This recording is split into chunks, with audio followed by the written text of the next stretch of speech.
Imagine this scene. It is Saturday night. You open Instagram. Suddenly, you see other people's groups of friends. You hear the sound of glasses clinking. You see group selfies with smiles and cheesy captions like "besties forever." Be honest with yourself.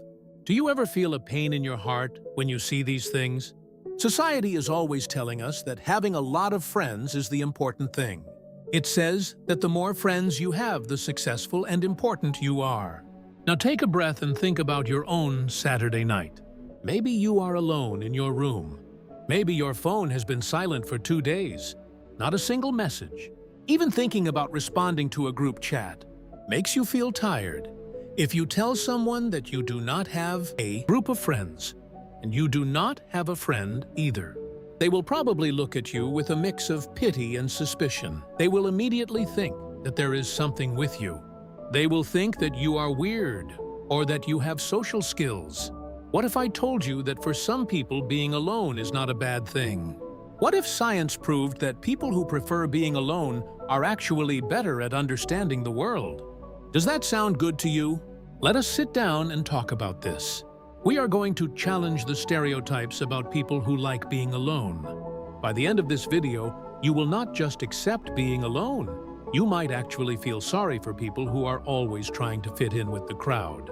First, let us be fair. Why does not having friends make us feel so bad? To understand this feeling, we have to go in time about 200,000 years. That is when our ancestors, humans, first appeared and started shaping the brain that we use today. You have to remember that humans are weak. We do not have teeth or claws, we are not fast runners, and our skin is thin. In the past, any person who was alone was in danger. The only thing that helped our ancestors survive was being in a group. Having a group of people meant that someone would watch your back while you slept.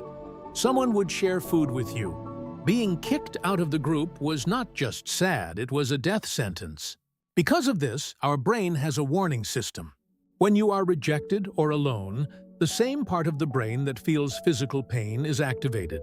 That means that to our brain, emotional pain and physical pain are the same. When you are alone, your brain sends out stress signals. It makes you feel restless and unable to sleep. On the hand, when you are in a group, your brain releases safety signals and your heart rate slows down. That is why most people want to be in a group. They are not just looking for fun, they are looking for safety. So, when people see you eating alone or going to the movies alone and you seem happy, they might think that there is something with you. They might think that you are a freak. What if you are actually different in a good way? Maybe you are the exception. The big question is, why do some people feel bad when they are alone while others feel relieved?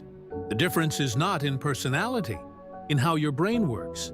There are two types of people, those who love dopamine and those who love acetylcholine. Dopamine is the chemical that makes us feel excited. It is released when we meet people, hear music, or experience new things. For people who love parties and gatherings, dopamine is like a charging station. You are different. Your brain is sensitive to dopamine. A loud party is not fun for you, it is torture. It makes your system overload. After an event, you might feel exhausted. You need to stay for days to recover. Instead, your brain loves acetylcholine. This chemical helps you focus, reflect, and enjoy silence. When you sit alone reading a book, thinking or watching the rain, you are not depressed. You are relaxing your brain. You are getting a kind of high one that is cleaner and more premium. Let us be realistic. Let us look at friendship as an investment. The truth is, friendship is expensive. It does not just cost money, it costs brain energy. You have to remember, birthdays, listen to problems, and flatter each other. For people who like being alone, there is another cost, which is the cost of acting. How times have you had to fake a smile when listening to a boring story? How times did you have to pretend to care when you just wanted to go home and sleep? Most social interactions force us to wear a mask. Wearing that mask burns up your energy. People who choose to have friends are usually picky investors. They ask themselves, why should I spend 60% of my energy on people I do not know? If the return on investment is too low, then it is not worth it. So where does that energy go? You put it into work, into a rich inner world, or into one or two important relationships. You are not bad at relationships. You just do not like to waste your energy on people who are not important to you. You invest your energy into the things that give you the return, which is yourself. If you find this mindset valuable, then you should appreciate it. One like from someone who understands is worth than 1,000 random likes. Let me introduce you to a concept called the looking glass self. Most people define themselves based on what others think. They want to feel funny, so they need a crowd to laugh with. They want to feel valuable, so they need to count their likes on media. Unintentionally, they become puppets. Happy or sad, it depends on someone's opinion. People who like being alone are forced to live differently. When there is no one to reflect off of, you have to look inside yourself. Think about it. When you face a problem and you have no friends to talk to, what do? You have to sit down, analyze the problem, and solve it yourself. This process is not easy. It gives you a rare kind of strength. You become autonomous. You do not need to wait for others to approve your decisions. You do not need anyone to tell you that you are on the track. Your self-esteem is solid because it is not based on what others think. Let us be honest. Do not romanticize being alone much. We have to ask a question. Is your solitude chosen, or is it because you are afraid? For some of you, having no friends is not a choice, it is a scar. Maybe you were bullied at school. Maybe you trusted someone.